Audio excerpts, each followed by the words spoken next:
Hey guys, welcome back to Daisho's Playbook, and this is the series where I basically just go through my decks and I show you how I run them. But it's not just how I run them. It's basically I go through every single card in the deck and I go through exactly why it's good, why it's bad, and basically how this deck should run, and I try to give you an idea of everything about the deck. So anyway, we're up to Ghoulkeeper, and when I say we're up to, I mean, I kind of felt like doing Ghoulkeeper because I absolutely love this deck and I've never done a deck guide on it, so I really want to, even though these decks came out a couple of months ago. So anyway, let's just jump right in. Deergraph Ghoul. 2/2 for 1 enters the battlefield tapped. It could very well be the best 1-drop creature in the format. Maybe Gideon's Lawkeeper, arguable, but either way, it's still a great creature. If you play first and you get this guy out turn 1, then his negative is like not that bad. Grizzleblue's negative is kind of annoying because he just disappears whenever it's very easy to kill him. But this guy, amazing. He's a 2/2 for 1 drop, and that's amazing, especially in this deck because it's very easy to get your cards back, and sometimes you want to play a lot of creatures in a turn, and it doesn't really matter how strong the creatures are, as you'll see later on with a little bit of the other cards in the deck. But basically, it's just a 2/2 guy for 1, outstanding. Ghoulcaller's Chant is such a great card. I'm just going to describe to you a situation. You and your opponent each have 3 cards in hand. He's playing Unquenchable, you're playing this deck. So you play 2 creatures, and then he kills them both. So then you just use this card, Ghoulcaller's Chant, and then you get those 2 creatures back. Now you have 2 cards in your hand, and he only has 1. Even if he has another burn spell, then you win. So, I mean, I'm just trying to describe to you what card advantage does for you and how it's so useful. So basically, this card's amazing. You get to go get 2 cards from your graveyard back into your deck, because the way I run it, there's only 1 non-zombie creature. Reanimate's a pretty cool card. You can put any creature from any graveyard onto the battlefield and you lose life equal to its converted mana cost. So you can get their cards if it's useful for you in that situation, or you can get one of your cards back that already died, or you can even get a card that you discarded back onto the battlefield. And you do lose some life, so you got to be careful about that. Make sure that you don't use it and lose the game. But what you can do is, if you're on the draw, then you can not play a land your first turn. Then you'll have to discard 1 card. If you discard one of your stronger cards like Skinrender or Grave Titan or something like that, then you can next turn play land, reanimate, go get him back, and then turn 2 you have an amazing creature. So that's certainly a possibility, and you should definitely think about that. Go for the Throat is some of the best removal. It's just destroy target non-artifact creature, so it destroys anything other than Machinations. And against Machinations, it's pretty useless, but at least there's only 1 deck that even has artifact creatures, so it's not. It's a very good kill card. It'll basically take out anything for 2 mana. Shepherd of Rot, I really like in this deck. This deck, it has a lot of creatures, but it's 2 drops. It only has a few of them. I'll show you the mana curve later. So what you really want to be doing ideally is playing creatures every turn. So you want to be playing a creature turn 2, but sometimes you don't have that opportunity. So that's why I run all of the 2-drop creatures that they give us access to. Shepherd of Rot also is amazing because, first of all, it's a zombie. So even though it's a 1/1, it might become a 2/2 or a 3/3 later on in the game, or a 3/2 or something like that.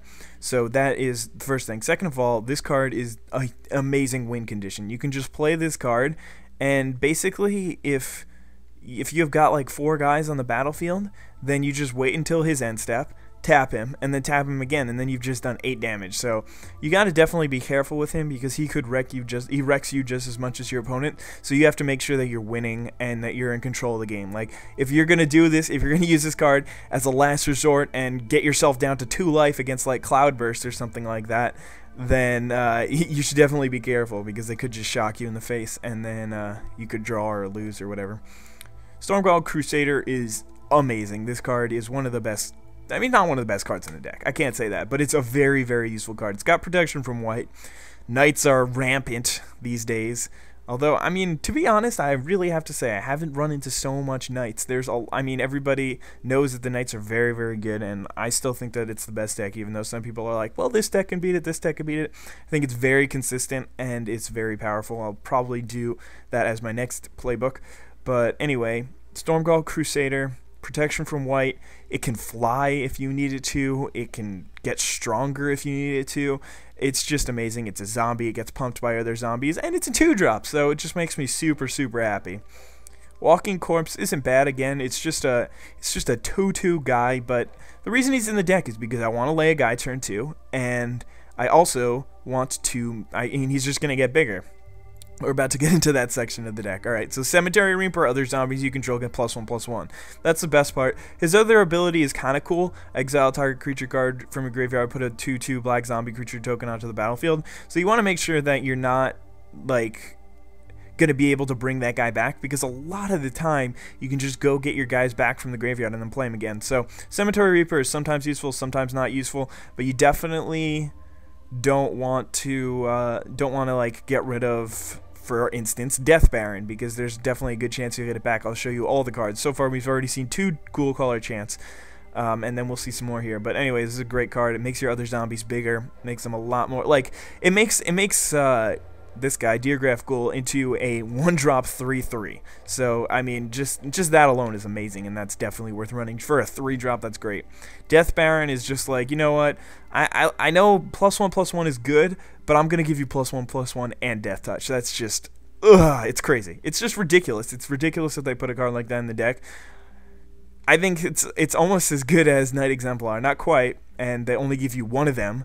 So if they had given you 3, then maybe some people would be complaining about that too. Anyway, Feeding Frenzy is decent at best. It's nowhere near as good as Go for the Throat in terms of kill cards, but I just like running all the removal I can. It's very useful, especially since some of your guys have got First Strike.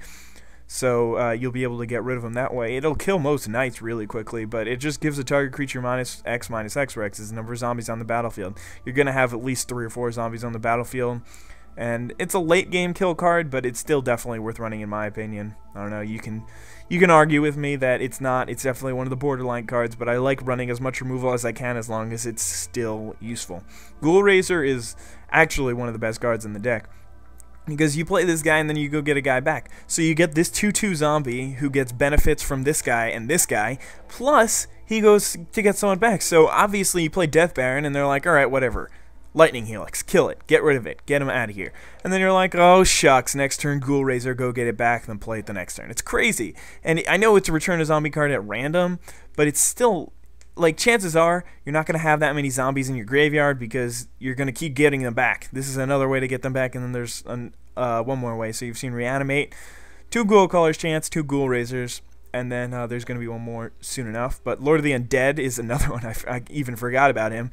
Tap to return target zombie card from your graveyard to your hand, and other zombies get +1/+1. What's really stupid about this is it says other zombies, but the game treats it as other zombies you control. So if you're playing the mirror matchup, don't worry, your guy won't pump the other team, even though it should. So definitely take that into account. It's a little bit of a glitch in the game. There are definitely a lot of those.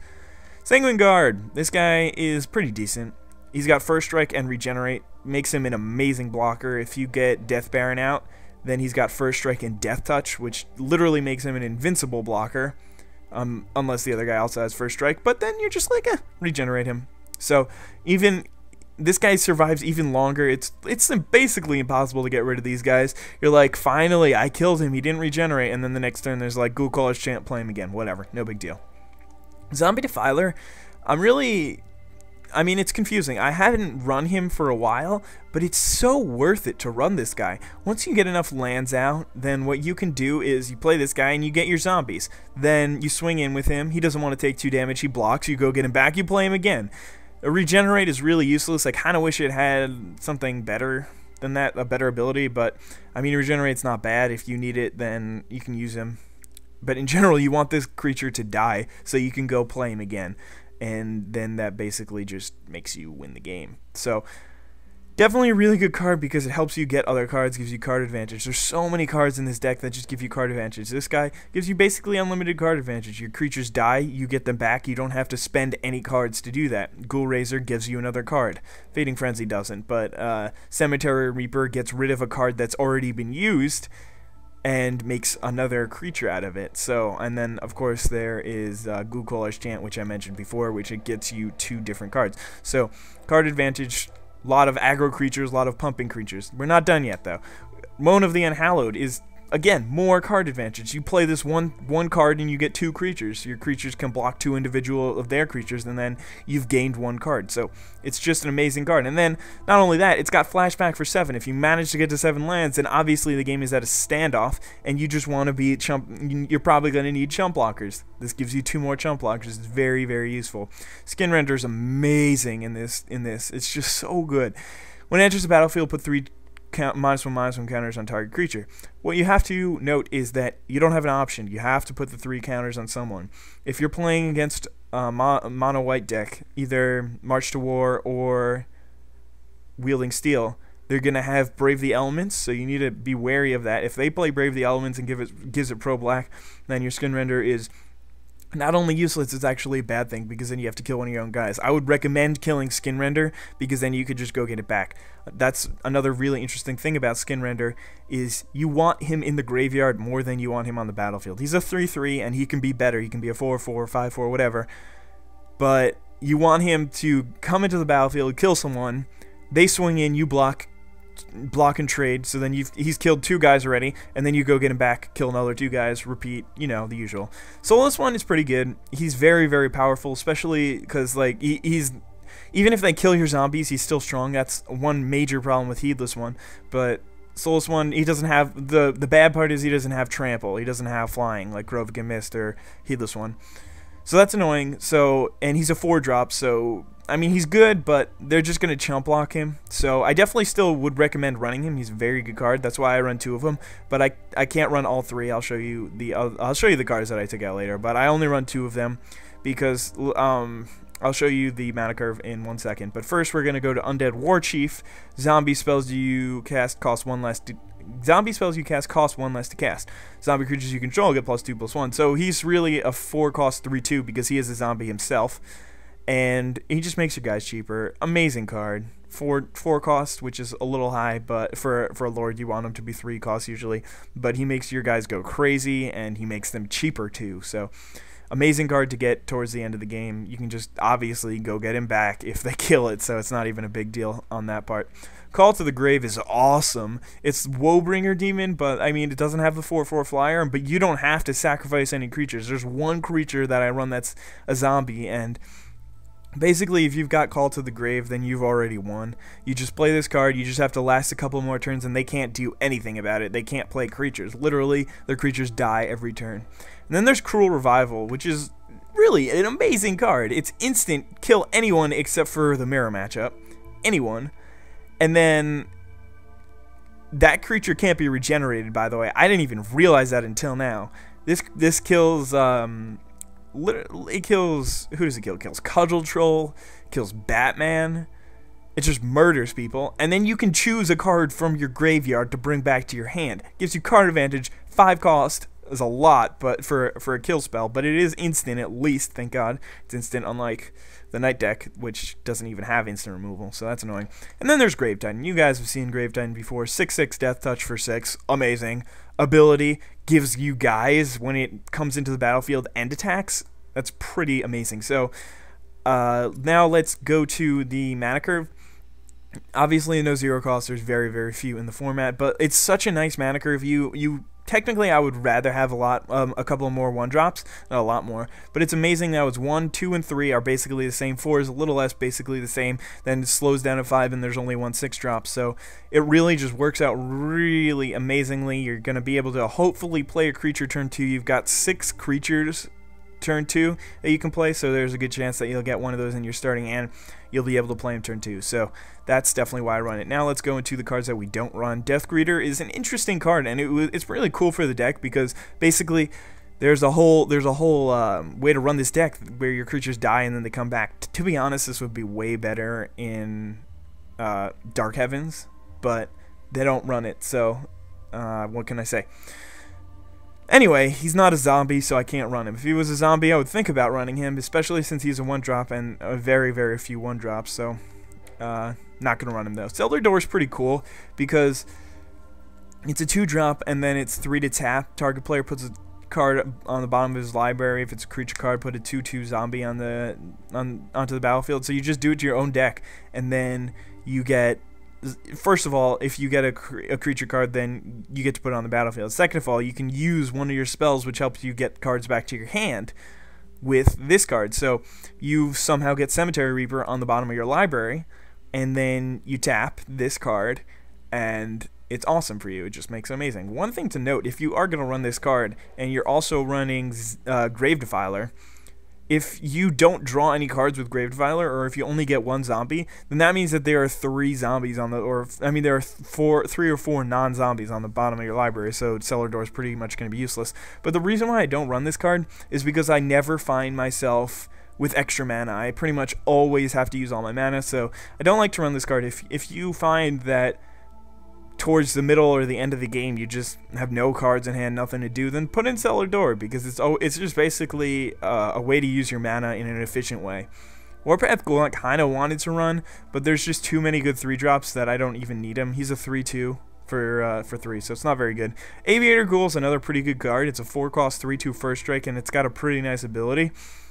But the problem is I really didn't want any more 4-drops in the deck, and that's the same case for Infectious Horror and Soulless One. Again, they're all pretty good cards, but I just don't want to have any more 4-drops. I already have good 4-drops. I have Moan the Unhallowed, which is amazing. Skin Render is amazing. Soulless One's great. Undead War Chief, that's all I need. I don't need more than 1, 2, 3, 4, 5, 6, 7, 8. I don't need more than 8 creature spells. Or Moan the Unhallowed isn't a creature, but it gives you creatures. And then there's Endless Ranks of the Dead, which, I mean, it's an okay card, but the way I see it, it's a really long-term card. It's to pay off, you're gonna need like 4 or 5 turns with this on the battlefield. So that means you're not doing anything until turn 9. Like, I don't know. And then you don't want your creatures to die, so you have to play accordingly.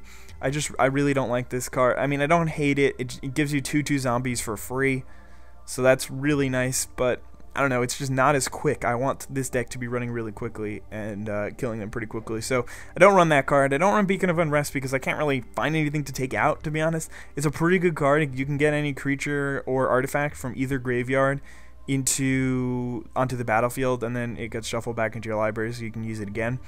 So I do like the card. I think I run it in Grave Whispers, but like, I mean, what am I going to take out? The only thing I could consider taking out is a Cruel Revival, but I definitely am happy with the way my deck is currently running, that I do not want to take anything out.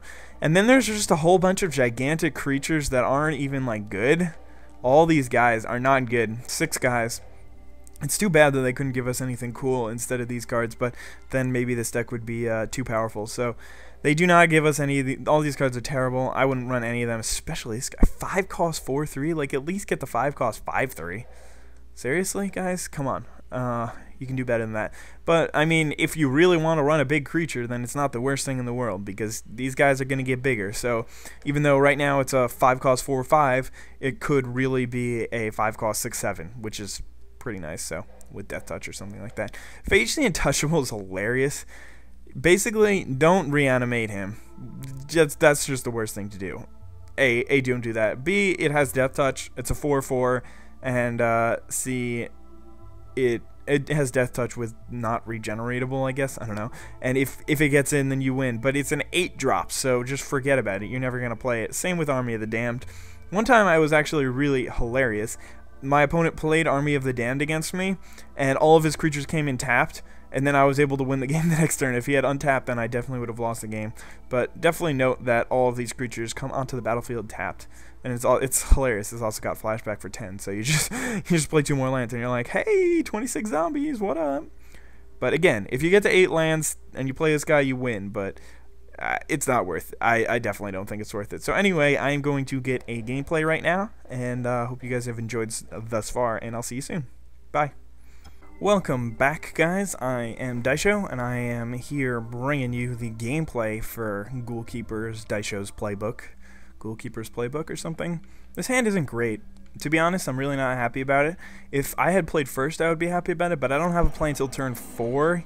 I have 4 lands, which is definitely nice. It's not perfect, and it's not the worst hand, and he's running 90 cards, so I definitely should probably keep it, but I think I'm going to go ahead and be risky and go for a hand without any lands. Alright, this hand is actually, I think, the best one of all, because I have a turn 2 play and an amazing turn 3, and I've got Soulless One and Grave Titan in reserve in case I actually get that far. Luckily I drew the land turn 1, and now I have 3 lands, and I'm pretty happy.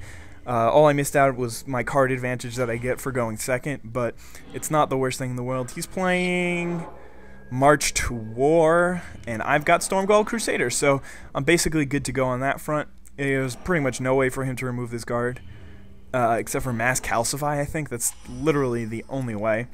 And Ajani's Pridemate would normally really upset me to the point where I'd be crying right now, especially without any removal spells, but I've got Stormgull Crusader, so pretty much good to go on that front. He's got Pro White. No matter what Ajani's Pridemate does, he can't get past me, and I don't know. I think I'm just going to hold back here. My life is a little bit more important to me than his life is to him. So maybe I should swing in, though, because I am swinging in for 3, and he'll only swing back for 2. But Path to Exile, yeah, get him out of here as fast as possible. Annoyingly, he exiled him, so I can't get him back or anything, but I do get the land, and that means that now I am 1 land draw away from Grave Titan, and I'm not gonna force anything yet. I'm just gonna hold off. And just basically, like, I think that if I fend him off for long enough, then I'll be able to get Grave Titan out there, and then it's basically going to be game over. Especially, and I'm really happy because he'd be able to swing with both of his guys. He still might swing. Yes! Wow, I mean, I have never been so happy to draw only lands, but now I'm naming next turn I'm going to lay Grave Titan, and then it's pretty much game over, unless he can somehow find a way to block it. I don't know, maybe I should be swinging in so that I can win the turn quickly, because if he does draw into another Path to Exile or Recumbent Bliss or something like that, then I'm not too happy. But, okay, we can stop drawing lands. That's fine now. Alright, so I think I'm just going to play this monstrosity of a creature. And the reason why I did that first is because now I get the 2 guys out. So now I can swing in with Soulless One and Stormgull Crusader. And if he wants to block, he can block. Otherwise, I'm getting in for more damage. And then next turn, I'm pretty much going to win the game. Because he's getting land screwed. That really sucks for him, but what can you do? Wow. I mean, I'm getting land flooded. I just started with an absolutely amazing hand, so everybody's getting in there here, and he's probably just going to let it through and lose the game, but I can pump my guy too, which I definitely will do. Wait, do it 12, 14. Alright, I mean, I've already got lethal, and he's given up. But while that was definitely pretty bad for him in that he got mana screwed, that was definitely a pretty good showing. But I'll try to throw another game on top of this, even though it's going to be a super long video. But I'm sure you guys will enjoy it. So first game in the books, that was pretty quick. Hope you guys enjoyed. See you soon. Bye. Welcome back to the marathon episode of Daisho's Playbook. I see that I am 26 minutes in right now. It's probably going to be more like 23.2 minutes for you guys. I play first. I got cards in hand. I have removal. I have priority. I am happy. I got Lord of the Undead. Got Sanguine Guard. I hope I didn't call this guy Lord of the Unreal in the freaking Playbook thing. But looks like he's, playing Auramancer. I don't know how that's going to work out for him, but I don't have removal until turn 5, so that's not too happy. But it's not the worst thing ever. Unless I don't draw any lands. If I don't draw any lands, then it could just be the worst thing ever to ever happen to the universe. So I think I'm going to lay Lord. Oof. Ledgewalker. Not good. That is not good, actually. I can't block him. And if he makes him stronger, then I'll die really quickly. So I need to get going as fast as possible. So think the way to do that, well, actually what I can do is I can play, alright, Ghoul Razor's pretty cool, but I can play Sanguine Guard this turn. Hopefully I'll draw the land next turn and I'll be able to play Monolith Held. So I'll swing in for 2 next turn, and then Monolith Held, then swing in for 6, 9 the turn after, so that'll be pretty cool. But hopefully I don't see Borumbra, Divine Favor. Right, that's not the worst thing ever. It could have been Borumbra, which would have been far worse, but it does give him some more life, and now I'm going to take 3 here. I'm down to 16, but I mean, I think I should be able to do this really quickly. I mean, murder him is what I mean by do this.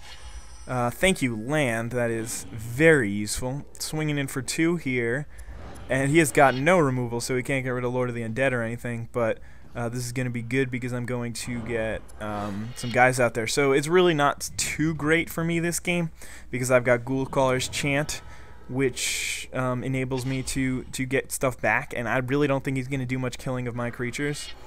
Or a Gnarlid, not happy about that, although once I get one more land I can kill him, and I'm pretty much going to use Cruel Revival as a straight up kill card. He's probably not going to swing in with the 2/4. Oh no, he is, because he thinks he's good. He thinks he's alright. He's like, Gnarl's Bark. Or an Gnarlid will be able to take him out. Another Cruel Revival. Perfect. That's exactly what I wanted. I'm lying. But here we go. Lord of the Undead. And then let's get in there for 9. I'll pretty much be able to win the game next turn. If I... Let's see, I can swing it for 11 next turn. Oh, that's not victory. Not victory at all. But he can swing back for 6. I go down to 7.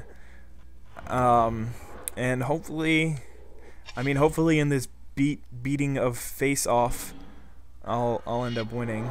Oromancer, that's not good because that gives him a blocker. And he's probably just gonna swing in with everyone. Oh, he's gonna leave Gnarlid back. I wonder if that was a mistake and he meant to swing in with him, or if that's really what he wanted to do. But that's definitely really good for me, especially with drawing that last swamp. So I think I'm just gonna Cruel Revival all over Gnarlid's face. And then what's going on here? Nothing. Okay.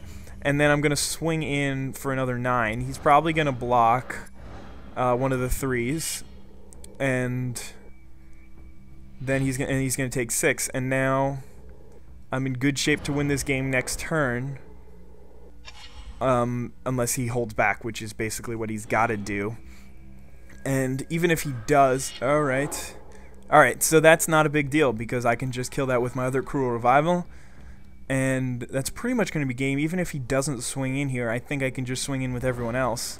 Just the Suntail Hawk. Because if I swing in with all these guys... Well, that was a terrible, terrible play. Because right now I can win the game even without... Like, I don't even need to play Cruel Revival to win the game right here. I'm pretty sure I can just win by swinging with all my guys. Oh no, because then if he doesn't block this guy, then he goes to 1. So I'll kill him and then just swing in with everyone. And that's going to be game. I don't know why it takes so long for Cruel Revival to work, but that should be game right here. And coming with that guy too, it doesn't really matter. I could have taken him down to 0, which I know a lot of you guys like. What does Ghoulkeeper Chant get? I don't know, whatever. So there you go. That was another really fast beatdown, but that's that's what the Oromancer games are always like. So he had a pretty decent start there. Not the best, but he was running Divine Favor, so I guess I can't really take any credit away from me. So anyway, I hope that gave you a good picture of how I run my Ghoulkeeper deck, and that you guys enjoyed that video. Have a nice day. Bye.